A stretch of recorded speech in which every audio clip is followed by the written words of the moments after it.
Hello students, मैं स्वागत करता हूँ आपका आज के इस वीडियो में। हम सुपर 30 का ये तीसरा वीडियो लेके आए हैं, जिसमें आज हम करने वाले हैं कुछ और 10वीं कक्षा के एग्जाम की दृष्टि से इम्पोर्टेंट प्रश्न। इससे पहले वाले वीडियो में हमने 16 प्रश्न जो ऑब्जेक्टिव टाइप प्रश्न थे, वो काफ़ी अच्छे प्रश्न थे, उनको सोल्व किया था। और आज उससे आगे के कुछ प्रश्न करने वाले हैं। देखिए, नेक्स्ट प्रश्न है अपना, इसका रहने वाला है ये 2 नंबर प्रश्न है इसका। यदि 3, 7, 9 x 5 का समांतर माध्य 6 हो तो x का मान होगा। ये अपना प्रश्न है। यदि 3, 7, 9 x और 5 का समांतर माध्य 6 हो तो x का मान क्या होगा। तो देखिए, ये सवाल करने से पहले मैं आप लोगों से विनती करूंगा कि जिन लोगों ने अब तक चैनल सब्सक्राइब नहीं किया है वो प्लीज़ चैनल को सब्सक्राइब कर दें और जो नोटिफिकेशन बेल है उसको प्रेस कर दें, ताकि आपको वीडियो का नोटिफिकेशन मिल जाए। इस सीरीज में हम ऐसे 30 वीडियो डालने वाले हैं जो आपकी तैयारी को बेहतरीन बनाएंगे और आपके स्कोर को 90+ लेके जाएंगे। चाहे आपने अब तक कितनी तैयारी की हो, लेकिन अगर इन प्रश्नों को आप अच्छे से तैयार कर लेते हो, जो इतना बताया जाता है इसमें तरीका, उनको अगर आप तैयार कर लेते हो तो आप आराम से 90 या 95+ जा सकते हो। तो देखिए, अभी अपना प्रश्न नंबर 2 का पहला कर रहे हैं हम। दी है संख्याएं, क्या दी है, 3, 7, 9 x 5 का समांतर माध्य हमें दिया है। समांतर माध्य 6 दिया है हमें, और x का मान पूछा है कि x का मान क्या होगा। तो समांतर माध्य कैसे ज्ञात करते हैं? जितनी संख्याएं होती है सबको जोड़ देते हैं, और जो नंबर ऑफ जो इनकी संख्याओं की जो संख्या है, जैसे 1, 2, 3, 4, 5 कितनी है ये, उसका भाग दे देते हैं। तो सबको जोड़ेंगे तो क्या बनेगा अपने पास, 3 और 7 10, 10 और 5 15 और 9 24 प्लस x कितना बन रहा है जोड़ इनका, 24 प्लस x, और बटे में क्या आएगा, संख्या कितनी है, 1, 2, 3, 4, 5, और बराबर है कितना, माध्य दिया कितना है। ये समांतर माध्य का सूत्र होता है। तो समांतर माध्य आ कितना रहा है इस सूत्र की मदद से, 6 आ रहा है। तो हमें जो गायब पद है उसको ज्ञात करना है। ये भाग में इधर आएगा तो गुणा में, यानी 24 प्लस x बराबर 6 गुणा 5, यानी 24 प्लस x बराबर कितना आ गया अपने पास, 30। और x का मान कितना आ जाएगा, x बराबर बन जाएगा अपने पास 30 माइनस 24, जो होगा x बराबर आ रहा है अपने पास 6। यानी इस जो पहला खाली स्थान है इसमें क्या आ जाएगा, 6 आ जाएगा। नेक्स्ट देखिए, आयत ए ओ बी सी के 3 शीर्ष, ए है 0, 3, ओ है 0, 0 तथा सी है 5, 0। इसके विकर्ण की लंबाई क्या है, आयत दिया हुआ है हमें।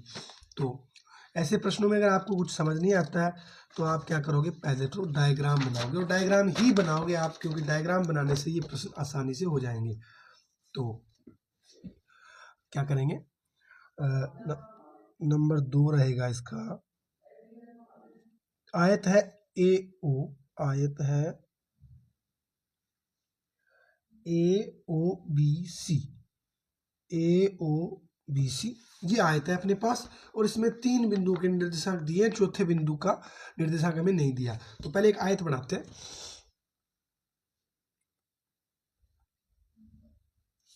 ये अपना आयत बन जाएगा।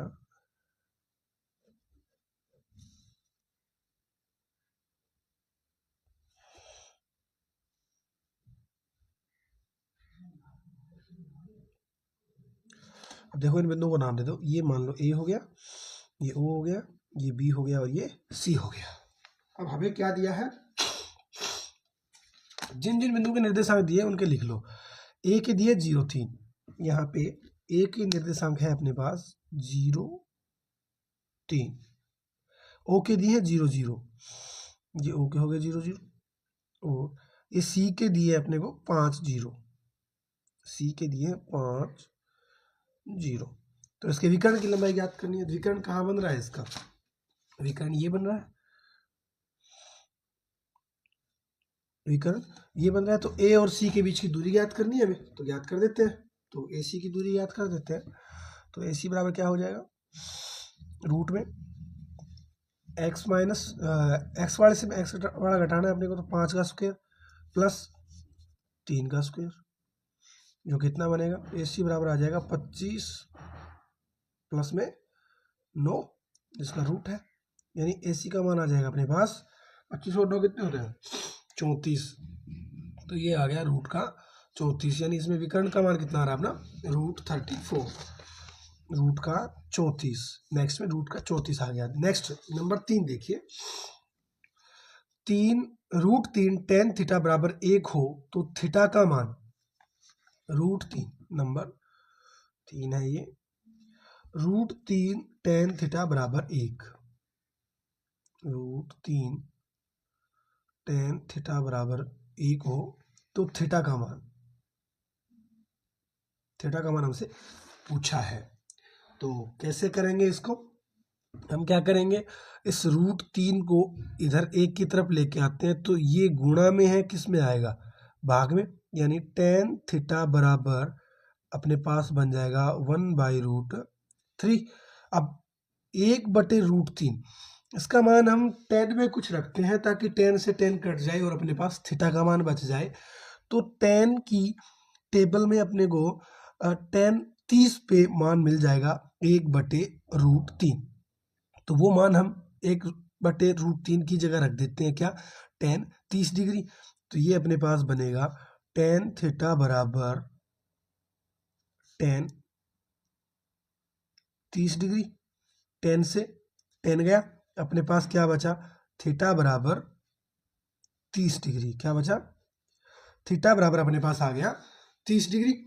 ये हो गया अपना इसका नंबर 3। अब देखिए नेक्स्ट नंबर 4 नंबर क्या है, एक गोले की त्रिज्या 3 सेंटीमीटर है, तो आयतन व क्षेत्रफल का अनुपात होगा।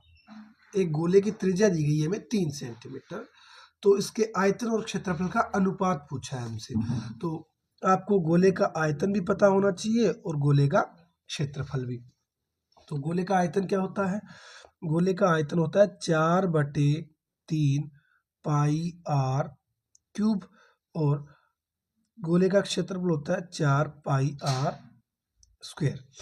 अब देखो इसमें अनुपात चाहिए तो बटे में लेंगे हम, तो क्या होगा, 4 से 4 कट गया, ये 3 बटे में आ जाएगा, यानी पाई से और पाई से पाई कट गया, और r² से पावर गई, बचा सिर्फ r, ऊपर तो बचा 1, ये नीचे आ गया, यानी 1 गुणा r, नीचे बचा 3, यानी अपने पास है r/3।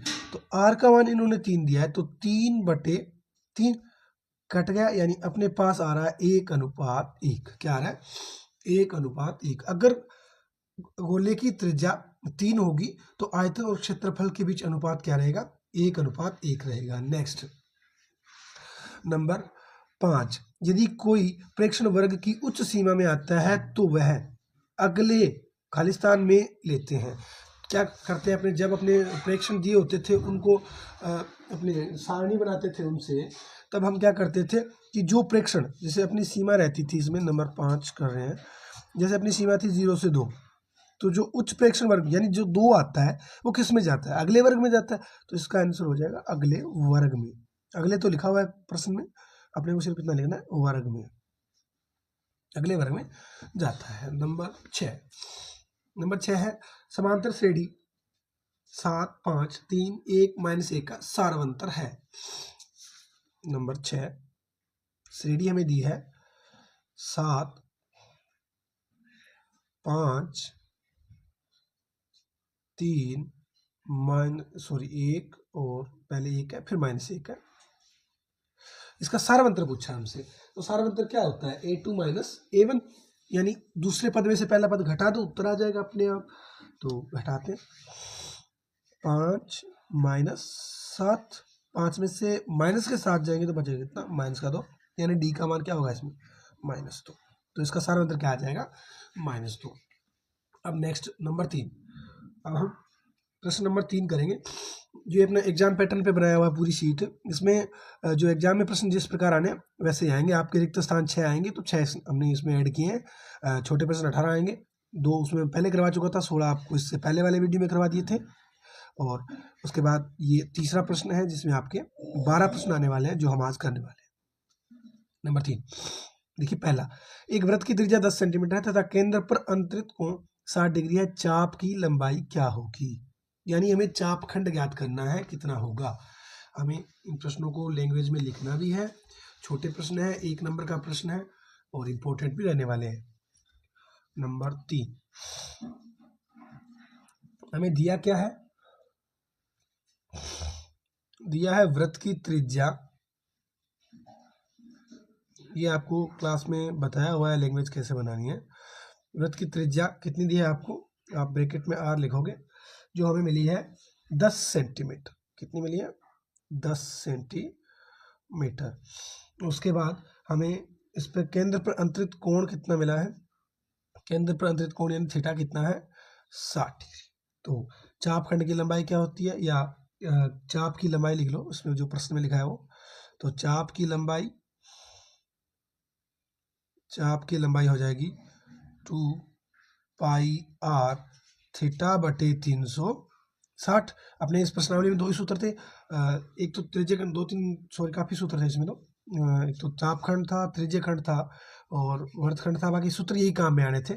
एक था अपना पाई आर स्क्वायर थीटा बटे 360, जिससे क्या करते थे, त्रिज्यखंड का क्षेत्रफल ज्ञात करते थे। कोई वृत्त था, उसमें अगर इस प्रकार तो त्रिज्याओं द्वारा बनाया जाने वाला खंड त्रिज्यखंड होता है और उसका क्षेत्रफल ज्ञात करने के लिए अपने पास ये सूत्र था। और इस परिधि जो काट रहा है चापखंड, इसकी लंबाई ज्ञात करने का सूत्र था परिधि का, थीटा बटे 360 कर दो, तो 2 पाई आर थीटा बटे 360। इसमें मान रख देते हैं, 2 गुणा पाई का मान 22 बटे 7 गुणा आर का मान हमें 10 दिया है, गुणा थीटा है 60 बटे 360, कटेगा 6 बार, 2 से 3 बार। ये अपने पास बन गया पाई का मान, तो ऊपर तो बन रहा है 220 और बटे में आ जाएगा 21। अब आप भाग दोगे इसमें, भाग दोगे तो कितनी बार जाएगा, 21 से कम 21, बचा 1, 10 नहीं जा रहा 0, 10.21 चौके 84, 10.4 लगभग आ जाएगा, 10.4 सेंटीमीटर। ये इसका आंसर हो जाएगा। नेक्स्ट देखिए नंबर तीसरे का दूसरा, नीरज और धीरज मित्र हैं, नीरज और धीरज मित्र हैं, उनके जन्म दिवस की प्रायिकताएं ज्ञात कीजिए जब जन्म दिवस समान हो। एक दिन जन्म दिवस होने की प्रायिकता क्या होती है, 1/365। एक दिन होगी, इसका मतलब संभावित परिणाम क्या है, एक ही तो है, एक दिन हो सकता है। नंबर 2 इसका देखिए, नीरज और धीरज का सेम दिन होने के लिए संभावित परिणाम क्या है, संभावित परिणाम 1 है और कुल क्या है, कुल परिणाम है 365। तो प्रायिकता क्या हो जाएगी, P समान दिन, समान जन्म दिवस, सॉरी जन्म लगा देना आप इसमें, जन्म दिवस, एक संभावित परिणाम बटे कुल परिणाम 365, यही क्या हो जाएगा इसका आंसर। एकदम आसान प्रश्न है ये, अगर थोड़ा सा आप दिमाग से काम लोगे तो। अब नेक्स्ट देखिए, इसमें बोला है किसी शंकु की ढालू यानी त्रिज्या 5 सेंटीमीटर तथा ऊंचाई 4 सेंटीमीटर है, तो इसका व्यास ज्ञात कीजिए। हम त्रिज्या कर सकते हैं, उसके बाद त्रिज्या का डबल कर देंगे तो क्या हो जाएगा, व्यास। देखिए प्रश्न क्या दिया गया में, हमें दिया है इसमें शंकु की तिर्यक ऊंचाई, नंबर 3 रहेगा ये,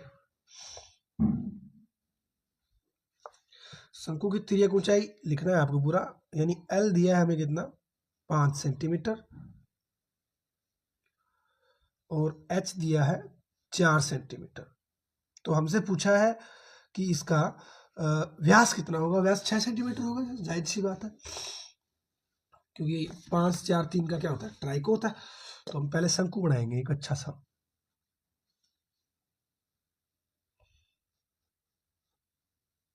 ये देखिए अपना शंकु रेडी हो गया,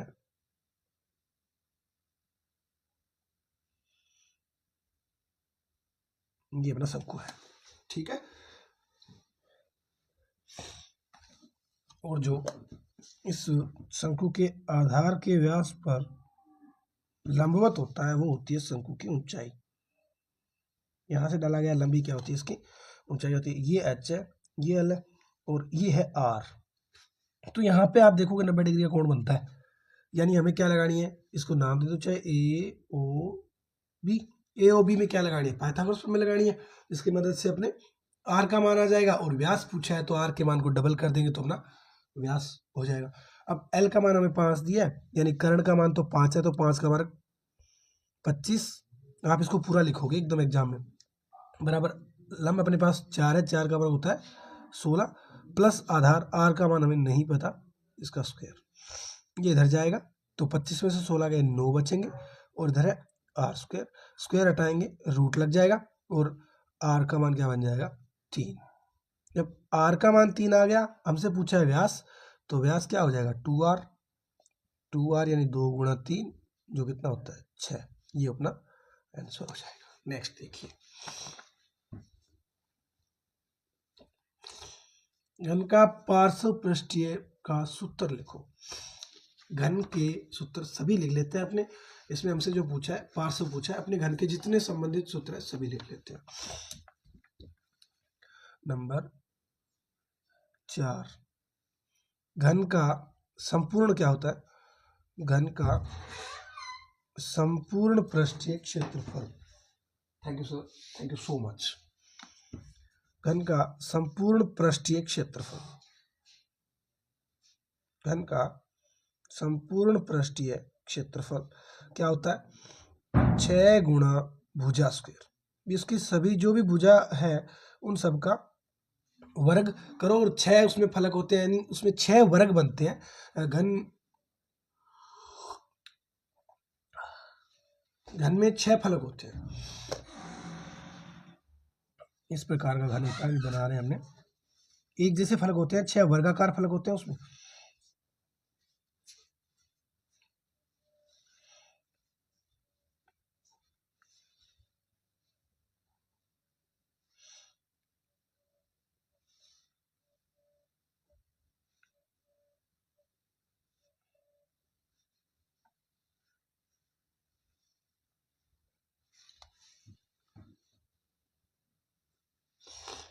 ये अपना घन है 1 2 3 4 5 6, इसमें 6 फलक होते हैं, 4 साइड में, एक तला और एक छत।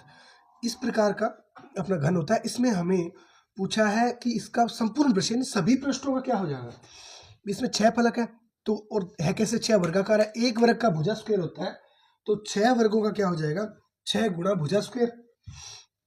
तो और अब पूछा पार्श्व यानी सिर्फ 500 का, तो पार्श्व पृष्ठीय क्या हो जाएगा,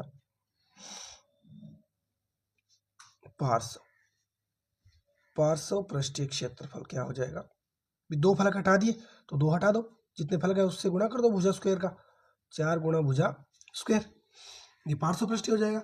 एक चीज बची है सिर्फ, इसमें कितनी मात्रा आ सकती है, यानी इसका वॉल्यूम कितना है, यानी इसका आयतन कितना है, तो घन का आयतन ये क्या हो जाएगा। अब एक अपने बात करें कि आयतन के लिए क्या करते हैं, अपने जो तला होता है उसका क्षेत्रफल और ऊंचाई के साथ गुणा। इसमें तला एक वर्ग है तो वर्ग का क्षेत्रफल होता है भुजा स्क्वायर, और इसका ऊंचाई भी क्या है भुजा ही है, तो ऊंचाई का गुणा करेंगे अपने अगर भुजा स्क्वायर के साथ, यानी भुजा का गुणा करेंगे भुजा स्क्वायर के साथ, तो अपने पास क्या बनेगा भुजा क्यूब, क्या बनेगा भुजा क्यूब। ये अपने हो गए घन के तीनों सूत्र। जो आपके पूछा हमसे था पार्श्व पृष्ठीय, वो हो जाएगा बीच वाला अपना इसका उत्तर हो जाएगा। ये इस प्रश्न का अपना आंसर है। बाकी तीनों सूत्र आपके रिवाइज हो चुके हैं अच्छे से। नेक्स्ट नंबर 5, एक गांव के 32 परिवारों में उनके सदस्यों की संख्या निम्न सारणी अनुसार, इसका बहुलक बताइए। तो बहुलक सबसे ज्यादा वर्ग वाला होता है, जिसकी बारंबारता सबसे ज्यादा है वही क्या होगा बहुलक होगा। तो देखिए इसमें सबसे ज्यादा बार क्या आया, सबसे ज्यादा बार आया है इसमें 6 सदस्य संख्या वाले परिवार, तो इसका बहुलक क्या हो जाएगा, लिखना है आपको ऐसे। नंबर 5 है ये, दिए गए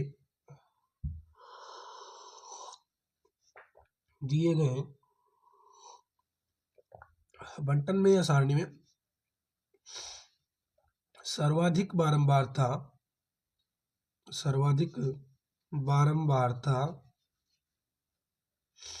10 है, सर्वाधिक बारंबारता 10 है, जो 6 सदस्य संख्या वाले 6 सदस्य संख्या वाले परिवार की है। अतः बहुलक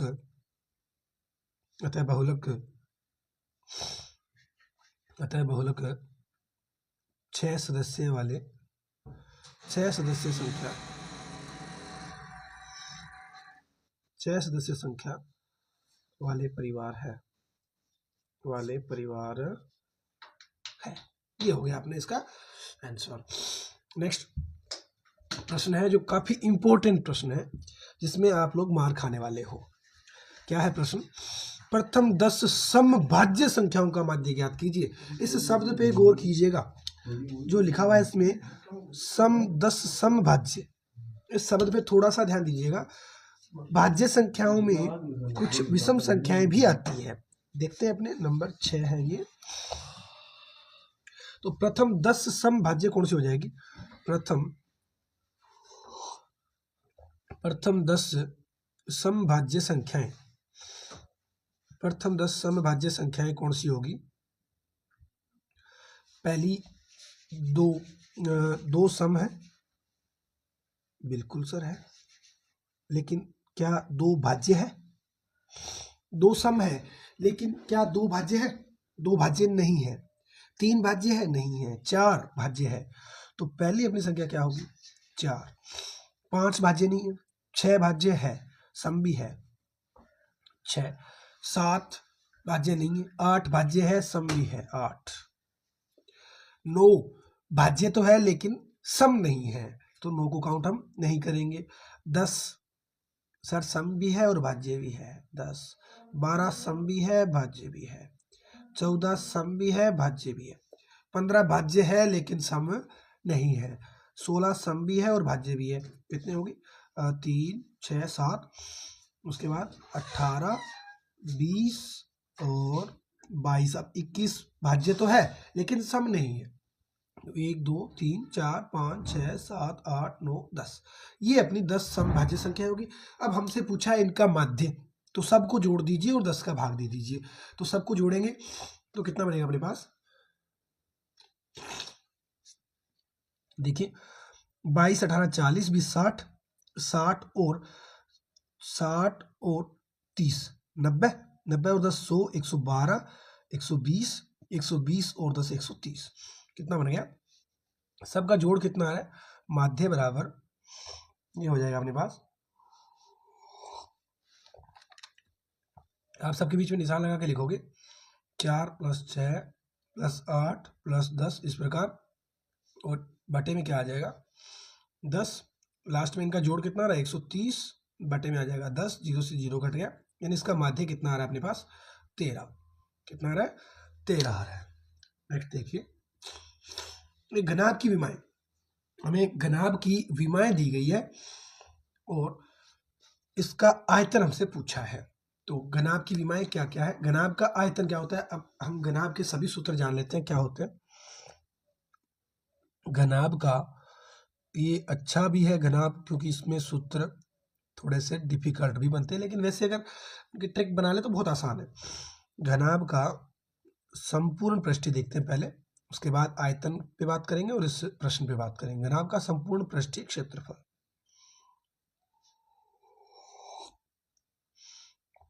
घनाभ का संपूर्ण पृष्ठीय क्षेत्रफल क्या बनेगा? ये बनेगा अपने पास 2 बाहर आ जाएगा, लंबाई गुणा चौड़ाई प्लस चौड़ाई गुणा ऊंचाई प्लस ऊंचाई गुणा लंबाई, ये अपना इसका संपूर्ण पृष्ठीय क्षेत्रफल बन जाएगा। अब हमें क्या करना है? 4 प्रश्नों का पूछा है हमसे, 4 प्रश्नों का पूछे सब पार्श्व में, तब क्या करेंगे हम? पार्श्व पृष्ठीय क्षेत्रफल, तो जिन 4 का पूछा होता है, जैसे अपने साइड साइड का पूछ ले, तला और फर्श छोड़ दे, तला और फर्श छोड़ देगा तो लंबाई और चौड़ाई वाला ये हिस्सा गायब हो जाएगा, एक तो यही होगा। और इसके जैसे 2 गुना में आ रहा है ऊपर वाला, और ये दोनों यही गायब होंगे, इसमें ये बच जाएगा। तो अपने पास आ जाएगा 2h बाहर कॉमन आ जाएगा, b + l, ये इसका पार्श्व पृष्ठीय क्षेत्रफल बन जाएगा। नेक्स्ट इसका आयतन क्या होता है? तीनों विमाओं की गुणा। तो आयतन क्या होगा? आयतन होगा लंबाई गुणा चौड़ाई गुणा ऊंचाई, ये अपना इसका आयतन हो गया। अब प्रश्न पे चलते हैं। प्रश्न में क्या था? प्रश्न में हमें विमाई दी है, लंबाई 9 सेंटीमीटर, 8 सेंटीमीटर, 6 सेंटीमीटर है। इसमें जो लिखा कुछ नहीं है तो अपने कुछ भी मान सकते हैं। हमें आयतन चाहिए, तीनों गुणा ही करना है और गुणा में कोई फर्क नहीं पड़ता पहले बात का। तो क्या बनेगा? लंबाई है इसकी 9 गुणा चौड़ाई है इसकी 8 गुणा ऊंचाई है 6, सबको गुणा कर देंगे। 9 8 72, 9 8 72 और 72 का गुणा करना है 6 से, तो 420 वो हो गया, 12 वो हो गया, तो 432 सेंटीमीटर क्यूब, 432 सेंटीमीटर क्यूब इसका क्या हो जाएगा? आयतन हो जाएगा। नेक्स्ट प्रश्न देखिए।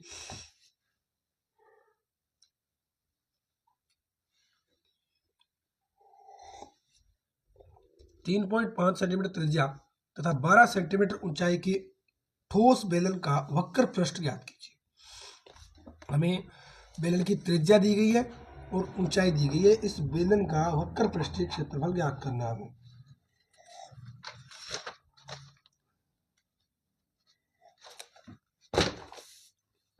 तो बना लेते हैं बेलन। बेलन का वक्र पृष्ठीय क्षेत्रफल क्या होता है? 2 पाई r h होता है। बेलन के सभी सूत्र भी हम लिख लेते हैं।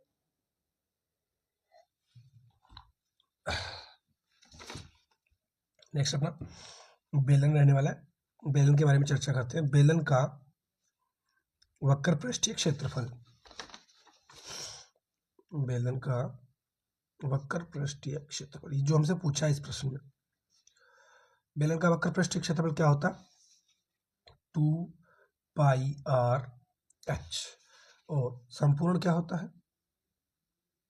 संपूर्ण रहने वाला इसका 2 पाई r प्लस h, और आयतन, बेलन का आयतन रहता है पाई r स्क्वायर h।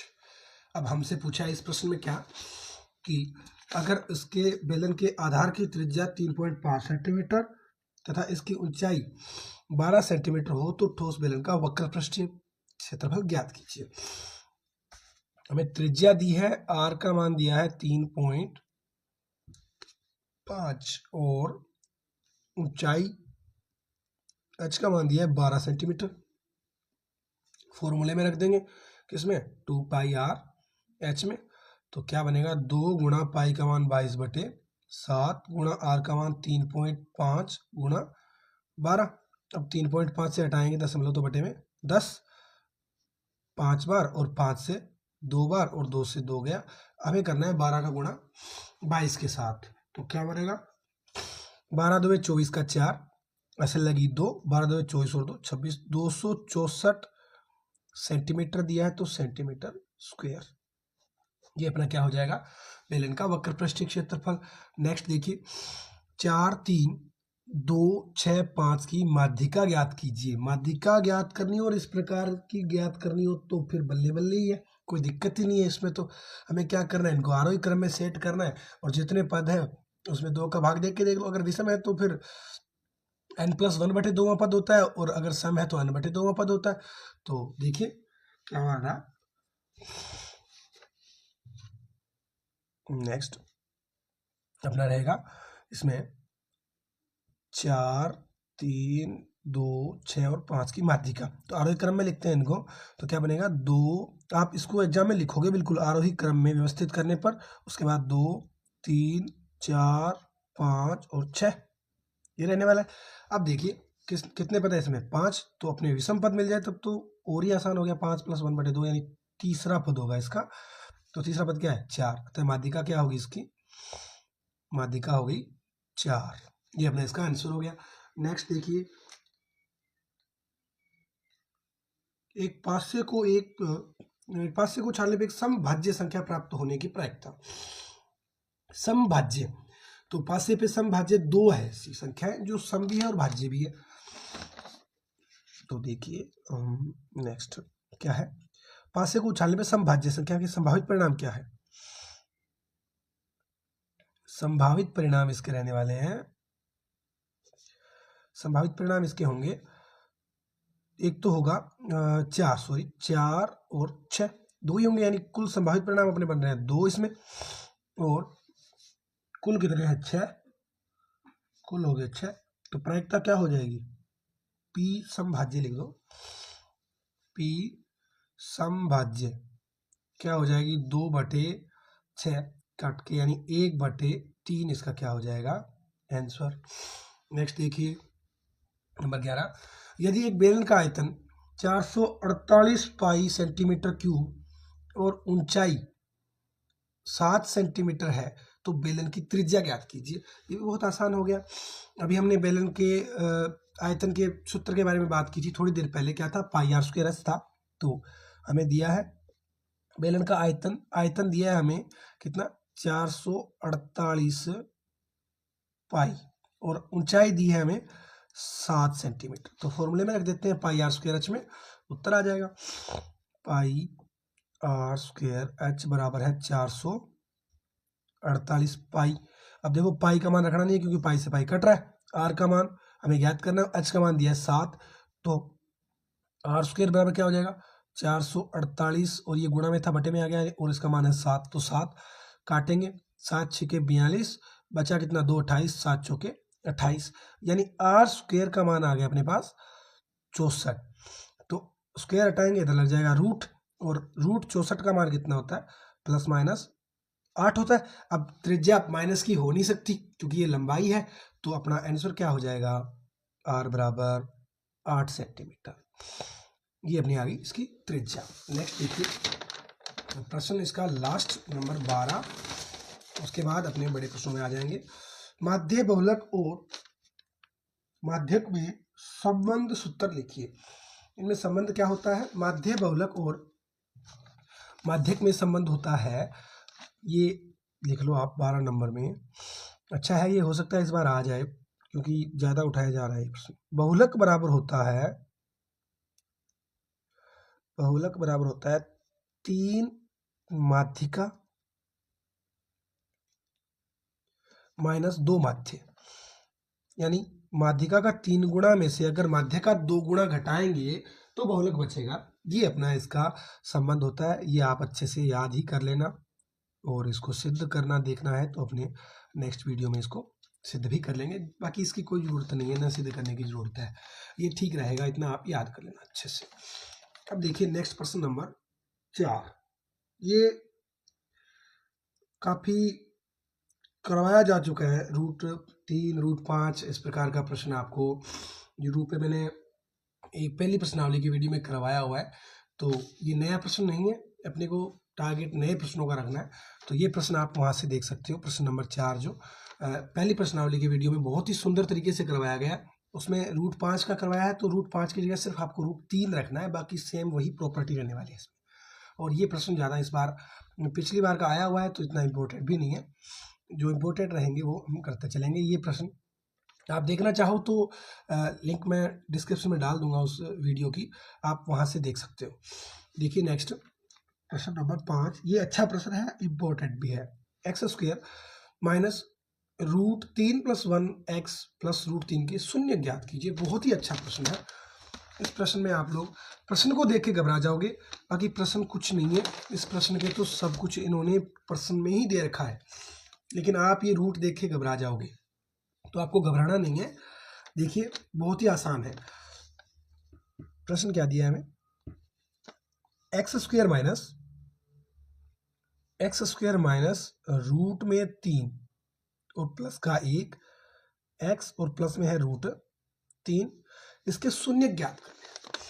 तो अपने पास शून्य के तरीके थे, जो वैसे तो इस प्रश्नावली में शून्य ज्ञात करने के 3 तरीके हैं, पूर्ण वर्ग और ये मध्यपद विभाजन, और एक श्रीधराचार्य यानी 2 विभाजन सूत्र से उससे कर सकते हैं। लेकिन अपने जो प्रचलित तरीका हम जो करते आ रहे हैं अपने प्रश्नावली में, वही लगता है मध्यपद विभाजन वाला, क्योंकि इसमें मध्यपद का विभाजन करके दिया है इन्होंने, मध्यपद का विभाजन इन्होंने करके दिया है, तो हम वही काम में लेंगे जो इन्होंने दे रखा है। तो क्या करेंगे, मध्यपद विभाजन लगाएंगे इसमें, मध्यपद विभाजन से मध्यपद विभाजन विधि द्वारा मध्य पद क्या है, इसका विभाजन करेंगे हम। मध्य पद अपने पास है √3 + 1x। अब इन्होंने विभाजन करके दे रखा है, देखो √3 और 1 को गुणा कर जोड़ोगे तो वापस यही बन जाएगा, और √3 और 1 का गुणा करोगे तो भी क्या आ रहा है √3। तो यही करना है अपने को, यही रखना है। अब लेने अपने को दोनों माइनस के पड़ेंगे, क्योंकि जोड़ हमें चाहिए माइनस में, और माइनस के लेंगे तो गुणा अपने आप प्लस में बन गया। तो ये इसने करके दे रखा है हमें मध्य पद का विभाजन, हमें करना भी नहीं है, सिर्फ इसको ये अंदर गुणा करवाना है एक्स को और माइनस को, तो वो करवा देंगे। तो करवाते हैं, ये बन जाएगा अपने पास x² माइनस का √3x, और माइनस का अंदर गुणा करवाएंगे तो माइनस का, और x का गुणा करवाएंगे तो x, प्लस में क्या है √3। अब आप करके देख लो, इनका जोड़ करके देख लो, माइनस का √3x और माइनस का x, ये देख लो माइनस का √3 + 1x, यही तो बनेगा। वैसे जोड़ नहीं सकते, अपने रूट में हो तो माइनस का √4 बना सकते हैं, लेकिन अब अपने पास तो सिर्फ अलग अलग पद है तो अलग अलग रखना पड़ेगा ना। और गुणा करके देख लो, माइनस का गुणा माइनस से प्लस, और √3x का गुणा x का गुणा x से x² बन गया, और √3 का गुणा x से √3 बन गया। इन दोनों का गुणा ही तो होना चाहिए अपने पास, जो बन रहा है। अब इसमें कॉमन लेना है, जो कॉमन आ रहा है वो कॉमन ले लो। कॉमन क्या आ रहा है, इधर से x कॉमन आ रहा है, दो दो के पेयर बनाते हैं, अपने x कॉमन ले लिया, अंदर बचा x - √3। यहाँ से माइनस का 1 मैं कॉमन ले लूंगा, तो माइनस बाहर कॉमन आ गया, तो यहाँ तो बचा प्लस का x, और यहाँ से माइनस बाहर कॉमन आ गया तो माइनस माइनस प्लस बनता है, यानी यहाँ बच गया माइनस का √3। अब देखिए दोनों जगह अपने पास x - √3 है, यहाँ भी x - √3 है, तो अब x - √3 को कॉमन ले लेंगे, x - √3 बाहर कॉमन आ गया, अंदर बचा x और माइनस का 1। ये अपने क्या आ गए, इसके दो गुणनखंड आ गए। अब इनसे अपने शून्यक निकाल लेते हैं, क्योंकि हमें शून्यक ज्ञात करने हैं, तो शून्यक निकालने के लिए बराबर शून्य रख देंगे, बराबर शून्य रख देंगे, तो x - √3 बराबर 0, और x - 1 बराबर भी 0। तो माइनस का √3 इधर जाएगा, तो x बराबर बन जाएगा √3, एक तो ये आ गया शून्यक, और दूसरा आ जाएगा x बराबर 1। ये अपने दो इसके शून्यक आ गए। तो ये बहुत ही आसान प्रश्न था, बस रूट देख के और इसमें बड़ा पद देख के आपको घबराना नहीं है, एकदम आसान है, इसको करना जरूर है, छोड़ के मत जाना, रफ में ट्राई करना, और बहुत ही आसान इजी आएंगे। जो रूट वाले होंगे ना वो आसान होंगे उनके मुकाबले, क्योंकि उनमें आपको गुणनखंड ढूंढने पड़ते हैं, और रूट वाले में गुणनखंड दिए हुए मिलेंगे आपको। कोई भी संख्या आ जाए रूट में, आपको कंफर्म बीच वाला पद देखना है, उसमें आपको गुणनखंड मिल जाएंगे ऑटोमेटिक। तो ये अपना इसका 5वें का सॉल्यूशन रहा। अब देखिए छठा प्रश्न, निम्न समीकरण निकाय को विलोपन विधि द्वारा हल कीजिए। इससे पहले हमने अपना ये टॉपिक अभी चल ही रहा है यूट्यूब पे, विलोपन विधि वाला, हमने कल परसों ही कंप्लीट किया इसको, तो आसान है ये, तो एकदम कर लेते हैं अभी। देखिए नंबर 6, x + y = 5, ये अपना समीकरण रहने वाला है 1। x + y = 5, समीकरण नंबर 1 हो गया, और दूसरा है 2x - 3y = 4, ये समीकरण नंबर अपना 2। विलोपन विधि में होता क्या है, अपने इस प्रश्नावली में दो विधियां ज्यादातर हमने काम में ली थी। पहली जो थी ग्राफी विधि, उससे तो अपने क्या करना था, समीकरण में x का मान 0 रखो, y का मान आ जाएगा, फिर y का मान 0 रखो, x का मान आ जाएगा। उस प्रकार टेबल बनानी थी, और फिर ग्राफ की मदद से अपने जहाँ पे प्रतिच्छेद करती थी वो आंसर होता था। और उसके बाद थी अपनी प्रतिस्थापन विधि। प्रतिस्थापन विधि में हम क्या कर रहे थे, प्रतिस्थापन विधि में अपने एक से, यहाँ से जैसे अभी ये x + y है, इधर से एक को दूसरी साइड ले जाके, यानी एक का मान निकालते थे, चाहे x का निकालो चाहे y का, और फिर वो मान दूसरे समीकरण में प्रतिस्थापित करते थे, और फिर उससे अपने मान निकालते थे। और विलोपन विधि में क्या था, एक पद का लोप करते थे, यानी एक पद को गायब करते थे अपने। तो अभी यहाँ पे x + y = 5 है, और यहाँ 2x - 3y = 4 है, तो यहाँ से हम देखेंगे कि किस पद का विलोप आसानी से हो रहा है, कौन सा पद आसानी से गायब हो रहा है। तो यहाँ पे अगर मैं y वाले पद को 3y बना दूं, समीकरण 1 में इसको 3y बना दूं, तो मेरे पास क्या बन जाएगा, ये माइनस का 3y, ऊपर बन जाएगा प्लस का 3y, और माइनस का एक प्लस का हो, तब मैं अगर जोड़ूंगा इन दोनों को, तो प्लस माइनस एक जैसे हो तो 0, यानी ये पद 0 हो जाएगा, बचेगा अपने पास सिर्फ x + 2x = इधर में जितना भी आएगा। तो हम पहले तो क्या काम करेंगे, समीकरण 1 को 3 से गुणा करेंगे ताकि ये 3y बन जाए। तो समीकरण 1 को 3 से गुणा करने पर, समीकरण 1 को 3 से गुणा करने पर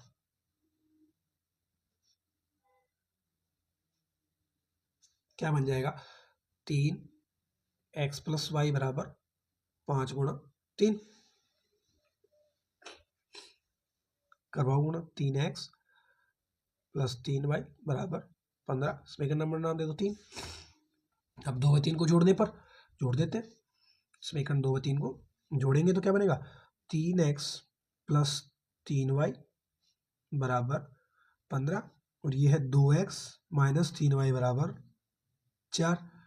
कट जाएगा, बचेगा 3x और 2x, 5x बराबर 15 और 4 19, यानी x का मान आ गया अपने पास 19/5। और एक पद का मान आने के बाद वो मान दूसरे समीकरण में रख के अपने दूसरे वाले का मान निकाल लेंगे। तो x का मान 1 में रख देते हैं, आसान है। तो ये बन जाएगा 19/5, x की जगह रख रहा हूँ मैं, 19/5 प्लस y बराबर 5। ये प्लस का है, माइनस में आएगा, यानी y बराबर बन गया अपने पास 5 माइनस 19/5। एलसीएम लेंगे तो y बराबर बनेगा 25 माइनस 19/5, यानी 6/5। ये अपना क्या हो जाएगा, इसका आंसर हो जाएगा। इस प्रकार हमने इसके उत्तर आ गए। अब देखिए नेक्स्ट 7वां प्रश्न, जो हम 7 से लेके 20 तक के नेक्स्ट वीडियो में अपने करने वाले हैं। तो आज के लिए इतना ही, तो मिलते हैं नेक्स्ट में। जो अपना सुपर 30 का वीडियो आने वाला है, हो सकता है कल आ जाए या फिर परसों, क्योंकि एक दिन छोड़ के एक दिन अगर, क्योंकि सर्दी है अभी, थोड़ा सा माहौल नहीं बन पाता इतना, इस वजह से हो सकता है एक दिन छोड़ के एक दिन डालना पड़े। लेकिन कोशिश पूरी रहेगी। आपको 30 वीडियो मिलेंगे, आपको चाहे कभी भी मिले। तो मिलते हैं नेक्स्ट वीडियो में, तब तक आप लोग इस वीडियो को ज़्यादा से ज़्यादा शेयर कीजिएगा। और कोई भी डाउट रह रहा हो इसमें, या कोई अच्छा प्रश्न आपको भी मिल रहा हो, कहीं से भी आपके पास अच्छा प्रश्न हो जिसके आप आंसर ना निकाल पा रहे हो, तो वो प्रश्न भी आप कमेंट बॉक्स में लिख सकते हो। और हमें पर्सनली आप वो भी जहाँ से भी अगर कांटेक्ट में हो तो आप भेज भी सकते हो। तो मिलते हैं नेक्स्ट क्लास में, तब तक आप लोग वीडियो को ज़्यादा से ज़्यादा शेयर कीजिए, लाइक कीजिएगा। कमेंट बॉक्स में आप अगर प्रश्न ना हो, अच्छा लगा हो वीडियो, तो आप थैंक्स भी लिख सकते हो, या कुछ भी जो आपका मन करे आप राय दे सकते हो। तो आपकी जो भी इसमें कमेंट बॉक्स में आप टाइप कर रहे हो उसका स्वागत रहेगा। मिलते हैं नेक्स्ट में। जय हिंद, जय भारत, धन्यवाद।